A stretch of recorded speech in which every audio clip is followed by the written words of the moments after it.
هر انسان د هر یو کار د پاره نوی جوړ. د دې بهترین اگزامپل د جناب رسول الله صلی الله علیه وسلم د جن و مونږ واخلو. بلا داسې اگزامپل دی چې هغې کې زه د رسول الله صلی الله علیه وسلم لایف نه کوټیشنز راخلم، حدیث راخلم او د هغه لایف سټایل کاپي کوم. اور هغه د داسې یو صحابي دی چې هغه کله جنګ کې حصه که اغستې هم د نو توره نه ده رااغستې. پهله راته تاسو ووایئ چې دا به کم کیدی شي. ویډیو دلته ودروه او کمنټ وکړه، که نه نو بیا ویډیو ګرځې درته ده.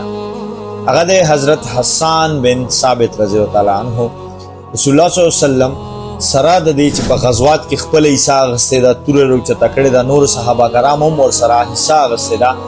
بل صحابي کله دا نه دي ویلي چې جناب رسول الله صلی الله علیه وسلم دی ولې توره نه رالي یا دی ولې جنګ نه کوي. تاسو ته پته شته ولې چې هغه شاعر و اور کله به چې مسلمانان یا صحابه کرام په جنگ کې لږ شان ډیموټیویټ شو نو د اشعار د ذریعه باندې به هغه موټیویټ کولو. یعنی رسول الله صلی الله علیه و آله وسلم حسان بن ثابت رضی الله تعالی عنہ د جبې نه د تورې کار اخیستی. دا یاد ساتئ ستاسو په ټیم کې، ستاسو په ملګرو کې به هر یو سړی هر یو کار نشي کولی ستاسو په هغه باندې کول.